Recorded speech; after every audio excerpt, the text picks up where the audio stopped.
자, 지난 시간에 이어서 오늘은 이제 승조 법사를 돌아가시게 하고, 저는 개인적으로 사실 저 승조라고 하는 분을 제가 어렸을 때 굉장히 좋아했었거든요.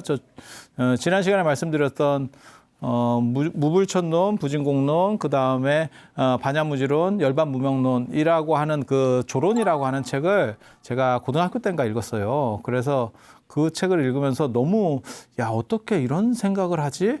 라는 생각을 그때 제가 했었습니다. 그래서 그 뒤로 승조에 대해서 조금 생각들이 많이 있었는데 제가 사실은 지난 시간에 이 양반을 보내려고 했습니다.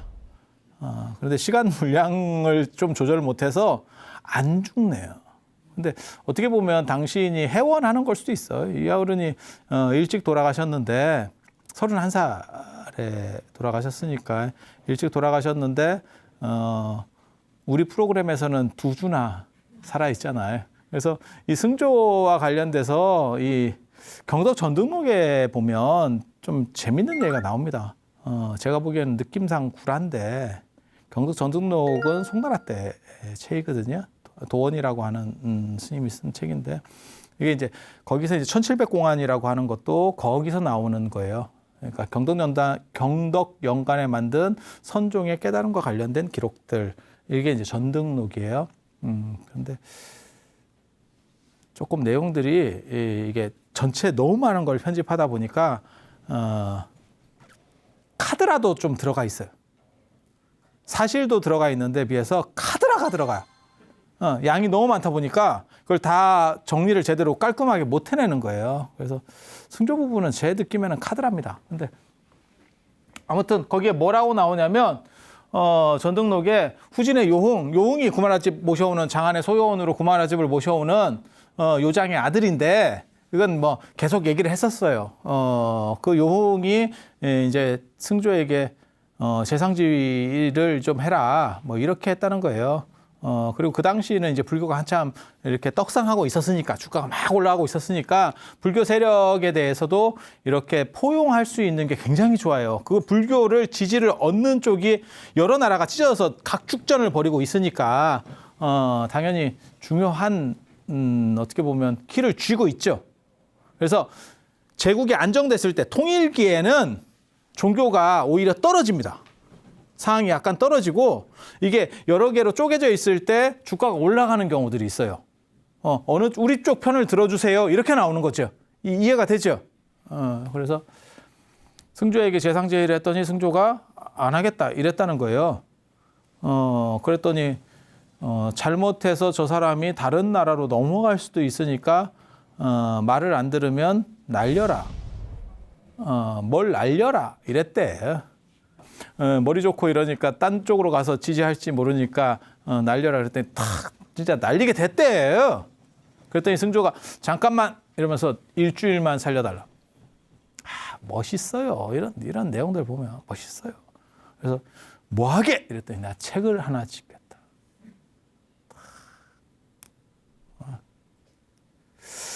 그래서 쓴 책이 보장론이래. 그래서 쓴 책이 보장론이래. 보장론 여러분은 이제 이런 쪽에 감이 없어서 그러는데 보장론 이러면 딱 제목만 딱 봐도 저게 본성에 대한 논리입니다. 그래서 승조가 반야 사상 같은 거를 한 사람인데 반야 공사상 같은 쪽을 한 사람인데 저 본성에 대한 얘기를 했다고? 라고 나오는 거죠. 본성에 대한 얘기는 승조보다 더 뒤쪽에 가서 나와야 돼요. 그러니까 저 도생이 불성 사상을 얘기하고 이제 승조 다음에 나오는 사람이 도생인데 도생이 불성사상 얘기하고 좀 더 지나야 본성에 대한 내용들이 불교 안에서의 함의가 풍부해져요. 근데 너무 일찍 나오죠. 그래서 사람들이 무슨 생각하냐면 뒤에 누가 승조 이름을 빌려다가 쓴 거 아니냐. 그러니까 우리가 쓴 사람이 이제 글 써놓고 승조라고 출판할 때는 이름을 그렇게 날리는 경우들이 있어요. 우리는 이제 무명이니까.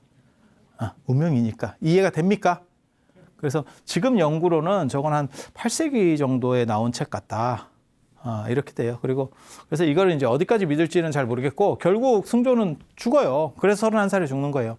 옛날에 왕필도 23살에 죽었잖아요. 그 정치판에 말려서 죽은 거예요. 그냥 죽은 게 아니고 정치판에 말려서 죽는 거거든요. 그래서 이 양반도 정치판에 어떻게 보면 말려서 죽는 거예요, 지금. 그때 이제 마지막으로 이렇게 시를 썼대. 나 이 시 보고 깜짝 놀랐잖아. 이게 임종계. 이거 다 얘기하면서, 돌아가셨대. 봐봐. 여러분은 어때? 놀랄만한가? 사대가 본래 주인이었고, 오혼, 색수상 행식, 그러니까 우리 몸을 갖추고 있는 이런 것들은 본래 공인데, 그것은 실체가 없다는 뜻이에요. 없다는 뜻이 아니에요. 본래 공이라는 거는 지금 내가 이 자체로 존재하지만 이것은 실체가 없어 라고 얘기하는 거예요. 그러니까 이것이 흐트러지면 없는 거야. 그거는 지난 시간에 말한 이 무의 생각인 거고, 그거는 그 생각이 아니에요. 무나 허에 대한 생각을 지금 얘기하는 게 아니야. 나는 지금 본질적으로는 실체가 없기 때문에 이것을 공이라 그래. 나는 존재한다. 왜? 공으로서. 이렇게 얘기하는 거예요. 허공은 존재한다. 왜? 공으로서. 이거 조금 길게 설명은 할 수 있는데, 제가 이런 얘기를 이런 방송 같은 데서 이렇게 얘기를 하면 시청률이 급격하게 떨어질 겁니다. 이게 치매 예방에는 좋을 수 있는데 그 끝까지 견디지를 못해요. 뇌가 쥐가 날 수도 있기 때문에. 근데 어려운 얘기는 아니에요. 제가 지난 시간에 얘기한 거가 거의 대체로 그게 깔끔하게 얘기 잘하는 겁니다. 제가 안 어렵게. 난 내가 생각해도 기특해. 이게 내가 그런 생각이 들거든. 그리고 설명할 때 가장 큰 특징은 자기가 고민이 있었느냐랑 관계가 돼요. 자기 고민이 많았던 사람들이 훨씬 쉽게 얘기를 합니다. 그래서 그렇기 때문에 여기도 실체가 없는 거고 이것도 원래 공이니까 본질적으로는 불변인 거예요. 공은 허공도 공이고 나도 공이고 공 자체는 불변인 거예요. 그것이 마치 꿈 자체는 불변인 거고 꿈 안에서의 현상들이 바뀌는 거죠. 그런 거니까 장차 칼로 백린 머리에 칼날이 탁 이렇게 다가와도 그것은 흡사가 한국말 이 한문입니다. 이게 흡사입니다. 이게 흡사하다. 이게 한자. 그렇게 해서 베어진다고 하더라도 실제로는 봄바람 사이를 가르는 것 같다. 칼날이 봄바람 사이를 가르는 것 같다. 다 그렇게 얘기를 했대. 내가 저 임종계를 보고 깜짝 놀랐잖아. 왜? 너무 유치해. 승조는 문장가인데 야 나도 짓겠다. 이 생각이 드는 거예요. 승조는 문장으로서 이름이 난 사람이거든요. 문장으로 이름이 난 사람이거든요. 저건 문장가의 글이 아닙니다. 저거 우리같이 초급 한문하는 사람들이 쓰는 글이에요. 제가 오른팔과 전 재산을 걸고 얘기하는데 나 저 정도면 목도 건다. 목도. 저거 승조글 아닙니다. 그리고 저 정도 유치한 글을 쓰는 게 승조면 승조는 가치가 없는 사람. 저거는 좀 떨어지는 사람들입니다. 그러니까 글의 깊이라든지 철학성이 많이 떨어져요. 그리고 문장력도 떨어져요. 저 너무 쉬운 문장. 원래 글 잘 쓰는 사람의 특징이 특히 한문은 더 그래요. 비틀어서 씁니다. 너네가 따라올 테면 따라와봐. 이런 게 있어요. 근데 그 맛이 없어요. 그리고 약간 알딸딸한 맛도 있어야 되는데 너무 선명해. 네. 저건 좀 하급 문장입니다. 그래서 승조글은 아닌 것 같아. 근데 뭘 얘기하려고 했냐면 그거는 분명하죠. 저 양반이 공사상에 투철한 사람이기 때문에 죽음이라는 것을 초계와 같이 여겼어. 근데 저 생각도 되게 재밌는 게, 저 임종계도 되게 재밌는 게 공사상은 저게 아니라니까요. 공사상은 염세주의적이고 초탈하고 이게 아니고 공이기 때문에 더 치열하게 살 수 있는 거예요. 그걸 얘기할 수 있는데 저기는 거꾸로 공이니까 달관자 같이 표현을 해놓은 거야. 저걸 쓴 사람은 공사상에 대해서 사실 제대로 이해도 못해. 약간 좀 떨어져. 많이 떨어져. 그래서 저게 과연 승조의 글이냐? 아닌 냄새는 확 나지만 제가 늘상 얘기하지만 자료가 유일일 경우에는 선택권이 존재하지 않는다라고 하는 게 있어요. 그러니까 두 가지가 있고 세 가지가 있고 이러면 대비해가지고 요건 맞고 요건 틀리고 하는데 딱 하나밖에 없어, 기록이. 그게 유일 기록의 문제점이라고 하는 거거든요. 그러니까 선택을 안 할 수가 없는 거야. 이해가 되죠? 물론 그걸 저는 이제 또 합리적으로 풀면서 논문도 쓰고 제가 했었는데 그게 무엇을 의미한다, 뭐 어쩌고저쩌고. 근데 그건 상징 해석이라고 하는 거고, 그렇지만 있는 기록을 뒤집을 수는 없어요. 여기도 마찬가지예요. 냄새는 나는데 승조가 저 정도 글밖에 못 쓸, 이 정도 글을 임종계에 쓸 정도 사람이면 조론을 못 쓴다니까. 수준이 완전히 다르다니까, 글이. 그런데 그렇게 냄새는 나지만 그런 걸로, 아닌 걸로가 아니고 그런 걸로. 왜? 어떡할 거예요? 어떡할 거야? 그래서 승조가 어떻게 보면 형장의 이슬로 사라지는, 형장의 이슬. 그래서 승조는 그렇게 죽고, 그리고 저 당시에는 왕필도 그렇지만 조금만 정치판에서 이렇게 잘못 걸리면 그냥 날아갑니다. 특히 천재는 더 잘 날아갑니다. 이유가 뭘까요? 이유가 뭘까요? 지금 우리가 볼 때 천재지 그 당시에는 비호감입니다. 뭔 뜻인지 아시겠어요? 야, 저 사람 머리 좋아. 그러면 우리가 어우, 저렇게 대단한 분이 이렇게 될 것 같아요? 그 옆에 경쟁자들 입장에서는 집중포화합니다. 집중포화 들어갑니다. 인생이라는 게 다 그렇거든. 다 그렇거든. 그래서 그렇게 이제 승조는 마치고 그 다음에 도생. 이 도생이 재밌어요. 승조하고는 또 완전히 또 특이한 변별점을 가진 사람이에요. 연대부터가 달라. 이거 한번 계산해 보세요. 겁나 오래 살아. 80이요, 80. 지금은 80이 별로 대산할 게 없다 이렇게 생각하는 시절이 됐지만 조선시대 여러분 어렸을 때만 하더라도 80 어른이 80을 사셨대. 그러면 굉장히 오래 사신 겁니다. 지금은 80 하면 아무개 부모님도 80이고 저 집도 80이고 저 집도 80. 80이 천지빛깔이에요. 하지만 지금 저게 어느 시절인데 300년대 사람이잖아요. 그때 80이면 진짜 엄청 사신 거예요. 엄청 사신 거예요. 근데 이게 그럴 수 있겠다 싶은 게 이 양반이 욕을 겁나 먹습니다. 그래서 우리의 진리가 있잖아요. 욕 먹으면 오래 산다라고 하는 딱 거기에 부합하는 인물이야. 부합하는 인물이야. 이 양반의 특징은 뭐냐면 도노성불설. 승조는 반야공사상. 이 양반은 도노성불. 도노성불 선종에서 말하는 그거의 원류가 이 양반이에요. 시작이에요. 그리고 이 양반은 의미 중심이에요. 승조는 문장 중심이고 이 사람은 의미 중심이에요. 내포 의미가 뭐냐.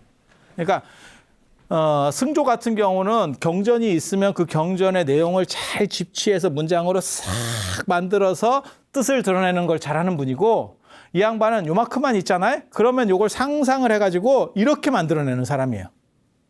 이해가 됩니까? 그러니까 아이디어가 좋지. 아이디어가. 그래서 불성당유론, 불성은 언제나 있다. 그 다음에 법신무생론, 법신은 형체가 있으면 안 된다. 그 다음에 불무정토론, 부처님에게 정토가 없다. 그러니까 뭐 아미타불에게 극락정토, 그런 거 개구라. 그러니까 본체론적인 얘기를 하는 거예요. 그런 걸 가설하는 자체가 좀 유치한 거다. 뭐 이런 얘기들을 하는 거예요, 지금. 그래서 굉장히 본체론 중심이고 의미 중심이에요. 이 양반이 이제 굉장히 유명해지는 사건이 이 니원경, 법현스님 압니까? 불국기. 나중에 뭐 저 법현스님 얘기 잠깐 하게 될지는 모르겠는데 법현스님이 인도 구법 갔다 온 사람이잖아요. 법현의 불국기. 그 다음에 뭐 저기 해초의 왕호천축국전. 그리고 의정의 남해기기 내법전. 이런 게 이제 기행문이거든요. 인도 구법 기행문. 그리고 그 중에서 최강은 현장의 대당서였기. 뭐 현장 스님 얘기는 100%할 겁니다. 근데 현장보다 더 빨리 갔던 게 법현이거든요. 주사행이라고 하는 분이 제일 먼저 갔었고 인도 구법 여행을 제일 먼저 갔던 게 주사행이고 기록에 안 나오는 분은 있을지도 몰라요. 근데 이런 분은 어떻죠? 안타깝지 뭐. 어쩌겠어. 기록이 없는 걸 내가 어떻게 알아? 너 안 들어 어떻게. 그러니까 동네마다 다 써놓고 댕겨 자기 이름 남기고 싶으면 주사행위 시작해. 주사행위 시작. 그 전에 그보다 연대 앞에 나오는 사람 없어. 법현도 상당히 빠른 사람이에요. 빠른 사람이에요. 그런데 이 법현 스님이 단순히 이 인도만 유학을 한 게 아니고 갔다 온 사람들의 대부분 특징이 번역을 합니다. 왜냐하면 당신이 내용을 아니까 말이 되잖아. 일단 갔다 왔다는 게 말이 되잖아. 그리고 거기서 신학문을 배워온 거잖아요. 새로운 그 동네에서 유행하는 학문을 배워온 거잖아요. 그러면 그거를 뭔가 얘기하고 싶지 않겠어요? 그리고 이 번역들이 기존에 있던 것들이 양이 안 차는 거야. 시원찮은 거야. 그러면 자기식으로 또 이걸 뭔가 작업들을 한다고요. 그렇게 해서 니원경, 저게 열반경이에요. 열반경. 열반이 니원, 니르바나를 니원이라고 그냥 한자로도 저렇게 하거든요. 그래서 열반경이에요. 열반경. 열반경 6권짜리를 번역했어요. 근데 저게 완질이 아닌가 봐. 완질이 아닌가 봐. 지금 뒤에 보면 나중에 단무참이 40권짜리를 번역하는데 그중에 5권까지예요. 5권까지. 저기 6권으로 번역한 게. 그러니까 단편을 번역했는데 저걸 딱 읽어보니까 열반경이 이제 소승열반경이 있고 대승열반경이 있는데 저건 대승열반경 쪽이에요. 딱 보니까 이제 그러니까 영화로 얘기하면 반지의 제왕 한 1편만 본 거지. 1편만. 근데 뒤에 뭐가 있을 것 같아. 우리도 그런 거 있잖아요. 그 뭐 드라마도 딱 보면 이제 읽히는 드라마가 있고 안 읽히는 드라마가 있거든. 반전에 반전을 거듭하면서 저거 잘 못 알아보겠다. 이게 뭘까? 이렇게 하는 드라마가 있는가 하면 텔레비 돌리다가 한 3분 봤는데 내용을 다 알 것 같아. 이게 뭔 스토리인지 알아. 누가 바람 폈는지 정확하게 들어와. 뭐 이게 이런 드라마도 있는 거예요. 근데 사람마다 그걸 꿰뚫어 보는 눈이 있느냐 없느냐가 차이가 있어요. 그리고 저 열반경이 들어오기 전까지는 사람들은 어떤 사람은 성불할 수 있고 어떤 사람은 성불 못하는 사람들이 있었어요. 그 성불 못하는 사람들을 일천제라 그래요. 일천제. 이찬티카라고 저게 일천제라고 번역을 하는데 그냥 음역을 했는데 일천제는 성불할 만한 근거 그러니까는 그 종자 자체가 끊어져 버린 거예요. 우리식으로 말하면 뭐냐면 사람을 사형시키는 거하고 마찬가지예요. 저 사람은 교화의 대상이 아닙니다라고 얘기하는 거예요. 사형이라고 하는 거는. 사형을 반대하는 이유 중에 하나가 2가지가 있는데 하나는 뭐냐면 인간의 존엄성이 있는데 생명의 존엄성이 있는데 이거를 우리가 끊을 수 있느냐. 또 다른 인간이 끊을 수 있느냐라고 하는 거고 또 하나 반대하는 건 뭐냐면 그 사람을 교화하려고 끝까지 해봤느냐. 교화의 가능성이 진짜 없느냐.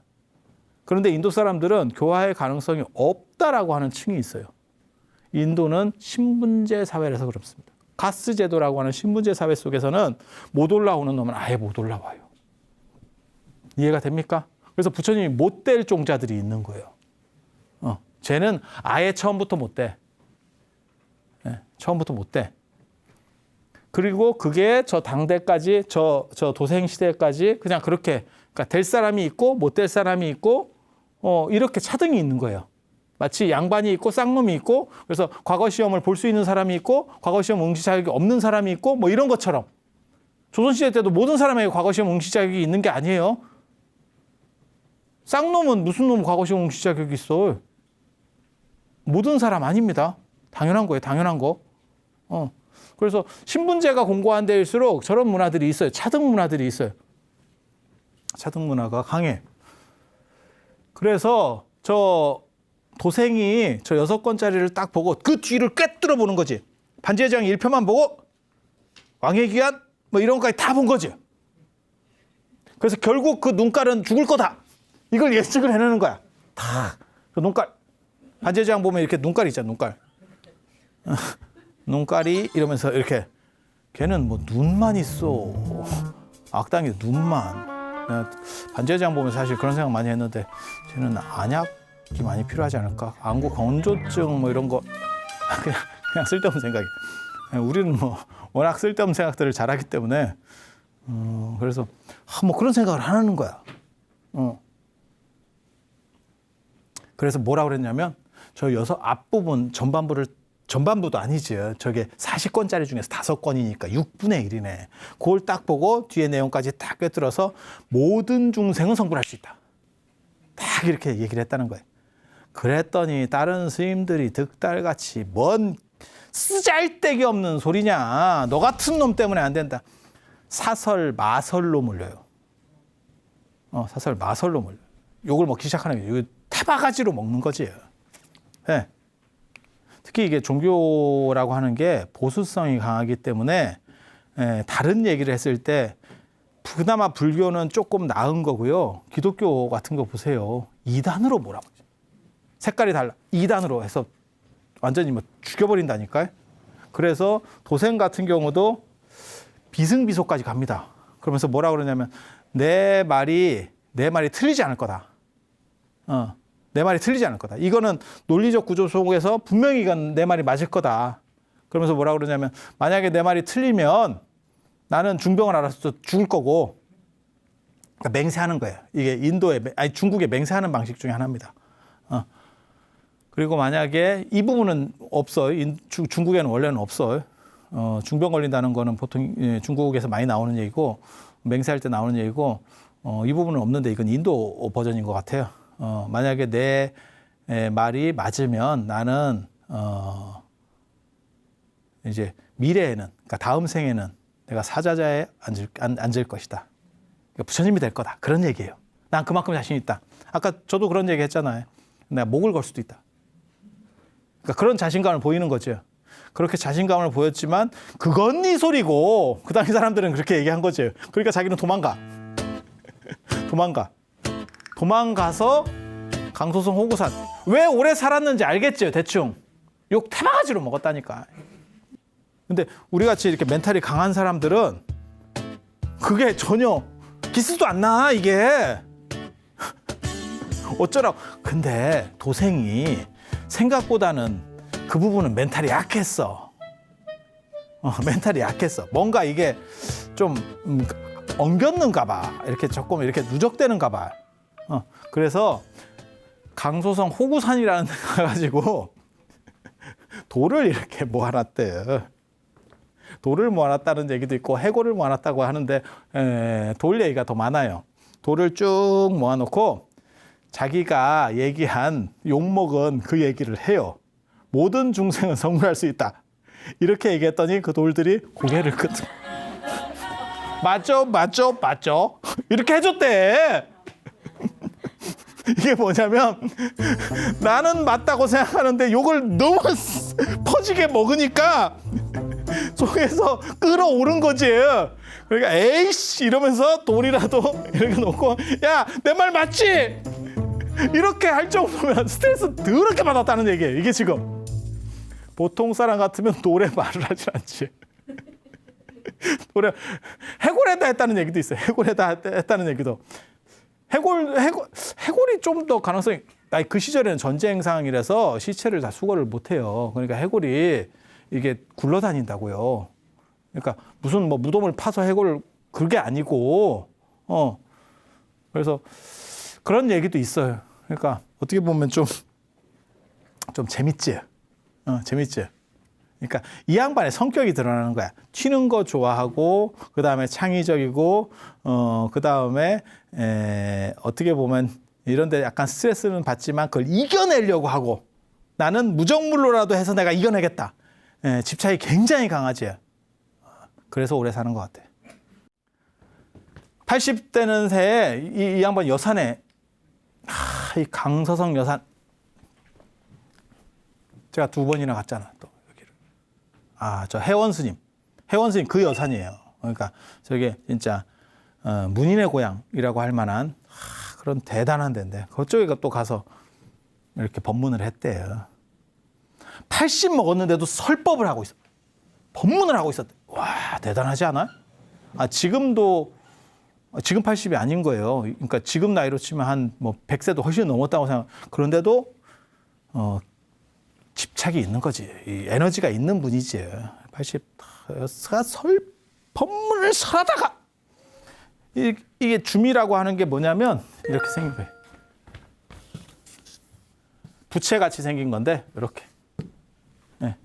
저 고라니 꼬리를 이렇게 쥐고 법문을 하시다가 고라니 저 주미라고 하는 고라니 꼬리가 떨어졌대요. 돌아가신 거예요. 그러니까 죽기 직전까지 저렇게 한 거야. 대단한 양반이지. 주자도 죽기 사흘 전까지 자기 책 고치고 있었다 하거든. 책 문장 고치고 있었다 하거든. 그런 사람들이 있어. 이런 사람들이 오래 삽니다. 특징이 오래 삽니다. 막 이게 막 머릿속으로 계속 막 이런 거 생각하고 있는 거지. 그래서 이 어른이 이제 말씀하시는 게 도노성불 사상이에요. 그래서 모든 사람은 그 본질적으로 청정한 불성을 가지고 있다. 청정한 불성을 가지고 있다. 그런 얘기를 어떻게 보면 핵심적인 얘기를 해요. 근데 여기서 끝나는 건 아니고 이게 나중에 번역이 돼서 내려와요. 이 양반이 이제 맨 처음에 이 돌 모아놓고 이제 이런 식으로 하다가 그때만 하더라도 욕 태바가지로 먹고 있다가 저기 이제 북량인가 단무창이 아마 북량 쪽에서 번역할 건데 그렇게 40권 번역 이제 완본이 나온 거죠. 완질이. 그러니까 반지의 제왕 1편만 본 게 아니고 반지 원정대만 본 게 아니고 이제 끝까지 왕의 기한까지 다 본 거야. 딱 보니까 저 말이 있는 거예요. 그러니까 도생이 얘기했었던 게 그 뒤쪽에 나와. 그러니까 사람들이 갑자기 180도로 바뀌면서 아 이런 선견지명이 있는 사람 봤나? 이렇게 하면서 인기가 쫙 올라갔다는 거예요. 쫙 올라갔다는 거예요. 그렇게 했는데 저 도노성불설이라고 하는 게 반야 공사상은 현상을 어떻게 볼 것이냐. 현상 속에서 본질을 보는 방법이에요. 현상 속에서 본질을 보는 방법. 그리고 저 불성사상은 현상이 어떻든지 간에 그 본질은 항상하다라고 말하는 거예요. 어떻게 보면 왕필의 귀무론하고도 통할 수 있는 이야기예요. 지난 시간에 했었던. 그래서 항상한 것이 존재하기 때문에 그리고 그것은 오염될 수가 없기 때문에 인간은 지금 우리가 전쟁을 벌이든 악하든 뭐 하든지 간에 모든 사람에게는 선이라고 하는 것이 다 존재하고 있어. 완전체가 존재하고 있어. 그래서 그것을 네가 자각하기만 하면 너는 붓다가 돼. 라고 말하는 게 도노성불설이에요. 본질적인 불성과 이것을 자각하는 도노는 한 방에 그것을 이해한다는 거예요. 그러니까 자 어떻게 우리는 깨달음을 얻을 것이냐. 이게 지금 여기서 제가 좀 길게 설명해 주면 나중에 선종 얘기할 때 또 얘기를 해야 돼. 지금 그냥 간략하게만 얘기를 해줄게. 요 두 가지가 그대로 뭉쳐지면 나중에 선불교예요. 남방을 중심으로 해서 뭉쳐지면 선불교. 깨달음이라는 것이 어떻게 인간이 가능하냐? 그것은 쌓아가서 되는 게 아니고 이렇게 막 닦고 쌓고 해서 발전적으로 변화되는 것이 아니고 이것은 완전한 거기 때문에 불완전을 자 순금이라는 개념이 있어요. 순금이 개념이 뭔지 아세요? 99.999대 99.99가 순금이잖아요. 그죠? 100은 없어. 그 다음에 여기에 이제 18K도 있고, 14K도 있고, 10K도 있고, 뭐 이런 게 있어요. 이건 이제 불순물의 양에 따라서 저게 차이가 나는 거잖아요. 그죠? 자, 10K, 14K, 이게 비율이 얼마인지는 잘 모르겠는데, 14K가 50%가 금이라고 가정합시다. 그냥. 제가 잘 모르겠어요. 50%가 금이라고 가정하면 저것을 정제를 해내면 순금이 될 수 있죠. 계속 그거 아닌 거를 녹여서 계속 긁어내고 함량이 높은 거를 밀도를 계속 높여가면 그러면 순금이 되죠. 하지만 이것은 100이 아니죠. 이거를 계속 정제하면 어떻게 돼요? 99.9999999 이렇게 100에 근접해 가지만 100은 나오지 않습니다. 100이 나올 수가 없어. 현상에서는 100이 존재하지 않아. 그러면 붓다라고 하는 완전체, 붓다는 100이거든요. 100이 가능하려면 어떻게 해야 되느냐? 원래부터 100이었어야 돼. 이렇게 만들어가서 이거는 접근이 가능한 뿐이지, 그러니까 9999는 100하고 질적인 게 다른 거예요. 프로테이지는 진짜 조금 차이가 나는 거지. 하지만 그것을 100으로 쓸 수 있느냐 아니냐는 완전히 질적인 게 달라요. 완전히 달라. 그래서 붓다라는 완전체가 되기 위해서는 한 가지 방법밖에 없다는 거예요. 붓다가 가능할 수 있는 거는 지금 내가 붓다여야 되기 때문에. 그리고 그것을 내가 가지고 있는 거를 불성이라 그래요. 불성. 성이라는 건 항상하다는 의미예요. 전에 제가 설명드릴 때 했었어요. 이게 마음심자고 이게 날생자고 날 때부터 가지고 있는 마음, 그 본질적인 본유적인 마음, 그게 거기에 붓다가 내장되어 있다는 거예요. 내장되어 있다는 거예요. 그래서 요거를 현기 드러내기만 하면 우리는 붓다가 된다라고 하는 게 도노불성설이에요. 도노불성설. 그러니까 불성을 도노만 하면 되는 거죠. 그리고 저거를 저 도생이 제기한, 그러니까 도생은 시작을 한 사람이에요. 전기차를 누가 맨 처음에 시작했냐면 테슬라가 했죠. 니콜라 테슬라라고 하는 사람이 전기차에 대한 얘기를 처음 했어요. 그래서 테슬라라고 하는 회사명이 붙는 거예요. 일론 머스크가 테슬라라고 하는 회사명을 쓰는 거예요. 맞죠? 그 다음에 저 수소 전기차는 니콜라라고 하는 이름을 쓴 거고, 그 사람이 니콜라 테슬라야. 니콜라 테슬라.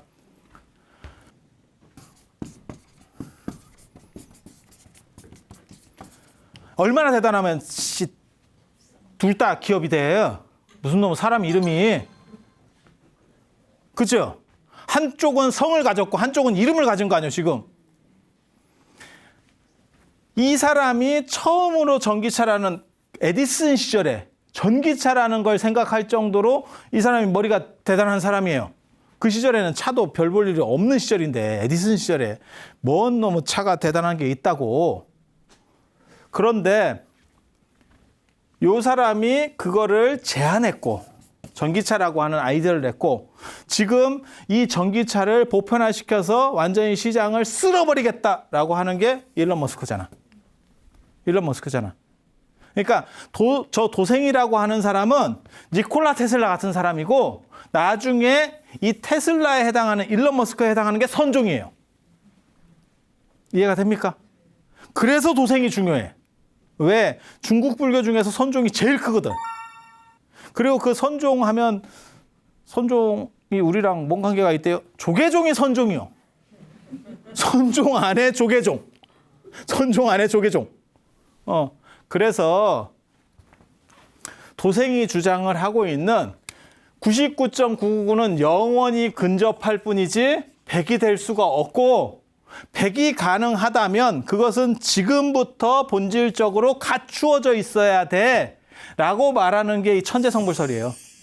일천재라고 하는 애들도, 일천재, 그러니까 상태가 성불을 못하는 게 아니고 걔네에게도 기본적인 것은 다 깔려 있어. 다 깔려 있어. 그러면 모든 사람이 성불하느냐? 그건 아니야. 깔려 있다는 거하고, 그러니까 제가 그런 얘기 하잖아요. 인간이 모두 태어날 때, 우리가 모두가 태어날 때 언어 카드를 깔고 나와. 깔고 나와. 그래서 제가 전에도 그런 얘기 해드렸잖아요. 내가 만약에 미국에 태어났으면 영어를 쓸 거고, 프랑스에서 태어났으면 불어를 쓸 거고, 굳이 거기서 안 태어났어도 내가 입양을 들어갔어. 어렸을 때 태어나서 한 2살에 입양 갔어. 그러면 다 그걸 쓰고 있겠죠. 여러분도 마찬가지고. 그건 내 머릿속에 그게 깔려 있기 때문에 그래요. 그 카드가 깔려 있기 때문에. 그 카드가 없으면 원숭이처럼 아니면 개처럼 거기서 계속 살아도 그 말을 못 써. 기껏해야 몇 단어 정도를 분별하는 게 다야. 앉아, 뒤집어, 둥글어, 빵, 이 정도가 다야. 아니 그렇잖아. 그 이상 걔가 몇 가지나 하냐고. 그것도 먹을 걸로 꼬드겨야 될까 말까 하는 거야. 그게 깔려 있으면 걔도 어머님 밥 주고 가셔야죠. 이렇게 하겠지. 그러면 나가면서 주인이 야 햇반 뉘어 먹어라 이렇게 하겠지만 그런 게 없잖아. 걔는 안 깔려 있는 거예요. 우리는 다 깔려 있는 거예요. 그러니까 아프리카에서 태어났으면 내가 아프리카 언어를 쓸 거고 남미에서 태어났으면 남미 언어를 쓰겠지. 그렇죠? 그게 다 깔려 있다고 해서 그러면 모든 언어를 우리가 쓰느냐? 그렇진 않아. 그래서 불성이라고 하는 우리가 붓다가 될 수 있는 것이 우리에게 갖추어져 있지만 그것이 다 현기에서 현실화되느냐는 또 다른 문제예요. 단 그 전에는 도생 전에는 그게 깔려 있는 사람이 있고 안 깔려 있는 사람이라고 있다라고 얘기를 했는데 도생은 이런 게 어디 있냐? 다 깔려 있는 거지 인간이면 이렇게 얘기하는 거예요. 이렇게 얘기하는 거예요. 그리고 나중에 선으로 넘어가면 이것이 보편화되면서 여기서는 이 문제를 해결하고 그 다음에 이것이 어떻게 현기하느냐, 쉽게 말해서 이것이 현실적으로 구현되느냐를 얘기를 하는데 이 선불교, 선종의 입장에 오게 되면 누구나라는 게 가능해요. 깨달음이라고 하는 것이 누구나 가능하다. 저 때만 하더라도 깔려있다라는 데 초점이 맞춰 있는 거고 그것이 지금 현재 가능하냐라고 하면 현재 가능한 사람도 있고 안 하는 사람도 있고 이러겠는데 도생 정도 시대에는 그 정도까지밖에 안 가는 거예요. 그런데 도생이 중요한 게 뭐냐면 인간 평등, 저게 평등 사상입니다. 어떻게 보면. 그러니까 쌍놈이든 양반이든 왕공 대신이든 내시든 간에 모든 인간은 다 부처의 완전성을 가지고 있는, 붓다의 완전성을 가지고 있는 평등이다. 인간 위에 인간 없고 인간 밑에 인간 없다. 이건 굉장히 근세적 사고예요. 그걸 언제? 300년대, 400년대 초에. 이 사람이 얘기했으니까. 상당히 천재적이죠. 상당히 천재적이죠. 그리고 그 아이디어를 날름 주워서 지금 어디서 돌아가셨다 그랬어요? 강서성 돌아가셨잖아요. 여산. 이 강남 쪽 문화들이 쫙 움직이면서 나오는 게 나중에 선불교예요. 선불교. 그래서 그런 걸 가지고 기초로 해서 쫙 땡겨가는 거죠. 그래서 도생이라고 하는 사람은 니콜라 테슬라 같은 사람이고 저 일론 머스크 같은 사람은 해능이라고 보시면 돼요. 이해가 됩니까? 한 사람은 시작한 사람. 한 사람은 그것을 이렇게 보편적으로 해서 완성시키는 사람. 구현하는 사람. 그래서 오늘 도생이라고 하는 사람, 도생만 얘기한 건 아니죠. 승조를 제가 보내드렸잖아. 승조는 너무 젊게 사셨기 때문에 2번에 걸쳐서 보내드렸고, 도생은 오래 사셨으니까 한 번도 아니고 승조하고 겹쳐가지고 꼽사리로 돌아가시게 되고, 인생이 다 그런 거예요. 사는 거 오래 사셨으니까 좀 일찍 가시고, 사는 게 힘들었던 분은 좀 오래 사시고, 딱 이렇게 비중에 맞춰서. 그래서 오늘 이상 마치고 다음 시간에는 드디어 북쪽 왕조의 통일 문제. 여기서부터 이제 역사 얘기, 진기한 얘기. 지금까지는 약간 철학적인 얘기를 해드렸고, 이제 역사적인 진기한 얘기. 그리고 불교가 절단이 나는 얘기. 너무 슬프고 기구하고 얘기가 복잡한데 재밌는 얘기.